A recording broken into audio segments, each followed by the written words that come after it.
Yo les potes espagnols, j'espère que vous allez bien. On se retrouve aujourd'hui pour une nouvelle vidéo concernant les transferts. En effet, le dernier épisode sur les transferts concernait l'équipe de Manchester United. Et dans les commentaires, vous m'avez suggéré de prendre le Real Madrid pour le prochain épisode. Donc c'est ce que je fais. Je vais vous présenter la future équipe, dont l'équipe probable que Zinedine Zidane pourrait aligner pour la saison 2017-2018. C'est parti!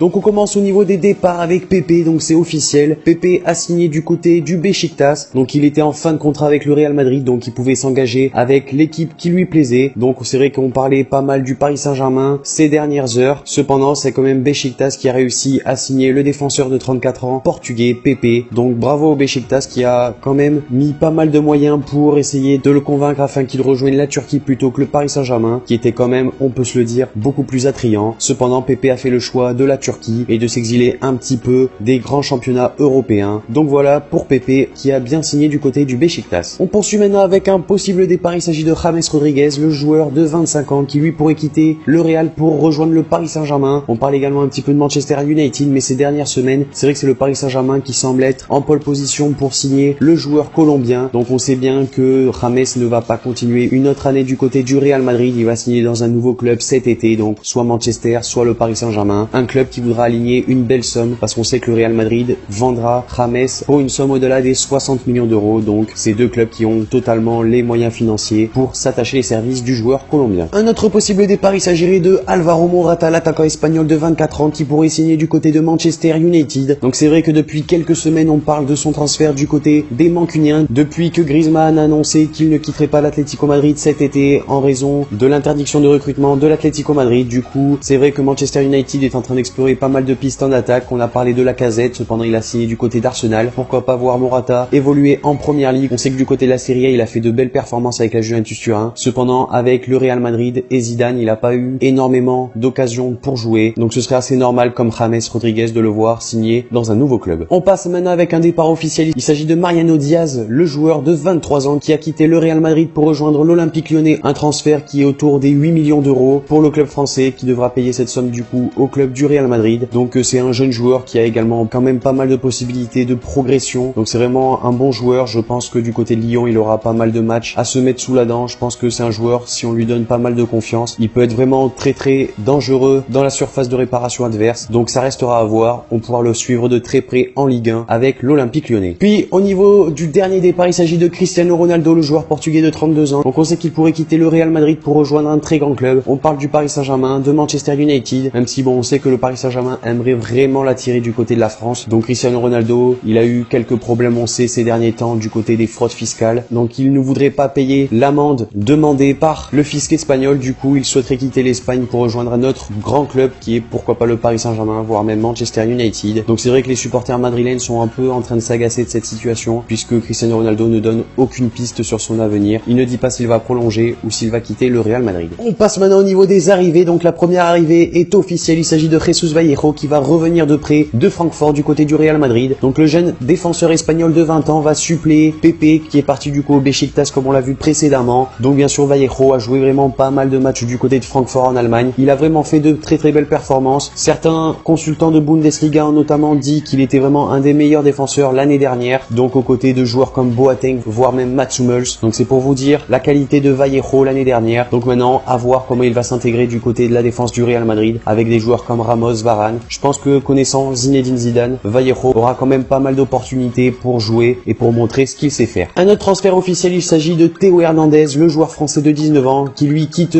l'Atlético Madrid pour rejoindre le Real Madrid du coup. Donc le transfert avoisinerait les 25 millions d'euros. À savoir que Théo Hernandez était prêté l'année dernière du côté d'Alaves où il a fait vraiment de bons matchs. Il a été titulaire quasiment à tous les matchs du petit club espagnol. Du coup l'Atlético Madrid lui avait proposé de prolonger son bail avec le club des Rojiblancos. Cependant son envie était de quitter l'Atlético pour rejoindre le Real Madrid, un club qu'il aime depuis qu'il est tout petit. Du coup, il viendra suppléer Fabio Coentrao parti en prêt du côté du Sporting Lisbonne et bien sûr concurrencer Marcelo au poste de latéral gauche. Même si bon, à ce poste-là, Marcelo reste indéboulonnable, mais Théo Hernandez aura quand même son mot à dire. Un transfert qui pourrait devenir officiel dans quelques heures. Il s'agit de Marcos Llorente, le joueur espagnol de 22 ans, donc qui était prêté l'année dernière à Alaves. Donc il va peut-être revenir du coup dans l'équipe première du Real Madrid, à voir. Donc c'est vrai que Zidane chercherait un profil similaire à celui de Casemiro Casemiro au milieu de terrain. Donc Marcos Llorente s'inscrit totalement dans ce profil-là, donc pourquoi pas le voir revenir dans l'équipe première et jouer pas mal de matchs, donc ça restera à voir. Donc soit il reviendra pour jouer pas mal de matchs et pour concurrencer Casemiro à ce poste de sentinelle devant la défense, ou il partira de nouveau en prêt dans une autre équipe. Donc je pense quand même qu'il restera puisqu'il a fait vraiment de très beaux matchs avec l'équipe d'Alaves l'année dernière. Donc voilà pour Marcos Llorente. Ensuite on poursuit au milieu de terrain avec Dani Ceballos, le joueur espagnol de 20 ans. Donc lui pourrait quitter le Betis Séville pour rejoindre le Real Madrid. En conséquence, au moment il y a une guerre qui est en train de se mener entre le Real Madrid et le Barça pour s'attirer les services de Dani Ceballos, un vraiment très bon joueur espagnol doté d'une qualité technique assez incroyable. Donc les deux grands d'Espagne veulent s'attacher ses services. Donc malheureusement pour le Barça et heureusement pour le Real Madrid, il aurait fait son choix. Donc un choix qui s'orienterait plutôt vers la capitale espagnole, qui est un club qu'il aime énormément. On passe maintenant avec Eden Hazard. Donc forcément, si je vous ai parlé de la rumeur comme quoi Cristiano Ronaldo quitterait le Real Madrid, il faut bien sûr un grand joueur qui vienne suppléer l'attaquant portugais. Et c'est vrai que Zinedine Zidane a affirmé à plusieurs reprises que Eden Hazard était un joueur qu'il aimait vraiment énormément. Sa qualité technique, sa vista, également sa vitesse, c'est un profil qui plaît énormément à l'entraîneur français. Donc ce serait pas du tout étonnant de le voir arriver, mais seulement si Cristiano Ronaldo venait à quitter le Real Madrid. Donc si le portugais reste, forcément Eden Hazard ne viendrait pas au Real Madrid, ça ferait un joueur en trop à ce poste d'ailier gauche. Donc après c'est vrai qu'il peut jouer au poste de numéro 10, mais au Real Madrid il joue plutôt en 4-3-3, donc ça serait assez compliqué de voir Eden Hazard évoluer à ce poste-là. Donc maintenant ça reste à voir, tout dépendra de la situation de Cristiano Ronaldo qui débloquerait pourquoi pas l'arrivée de Eden Hazard du côté du Real Madrid. Puis on termine au niveau des arrivées avec Borja Mayoral, le jeune attaquant espagnol de 20 ans, donc qui pourrait venir au Real Madrid. Donc c'est vrai que je vous ai dit que Morata pourrait signer du côté de Manchester United, également que Mariano Diaz avait signé du côté de Lyon pour 8 millions d'euros. Donc forcément il faut un numéro 9 qui vienne concurrencer Karim Benzema. Donc bien sûr Borja Mayoral, ce serait vraiment une option possible, probable pour le Real Madrid, sachant qu'il était en prêt du côté de Wolfsburg. Malheureusement pour lui, il n'a pas joué énormément de matchs. Cependant c'est un attaquant que Zinedine Zidane connaît extrêmement bien puisqu'il a eu du côté du Real Madrid Castilla. Donc forcément il pourrait lui faire confiance pour concurrencer Karim Benzema, même si bon c'est vrai que ces dernières semaines on parle de Mbappé du côté du Real Madrid, même si je pense quand même que le Paris Saint-Germain a pris pas mal d'avance sur ce dossier. Donc je pense réellement que les merengues sont en train de s'éloigner de la piste Mbappé. Et on a vu également pas mal d'interviews dans lesquelles le père de Mbappé voulait à tout prix que son fils signe du côté du Paris Saint-Germain ou reste à Monaco. Donc maintenant ça restera à voir.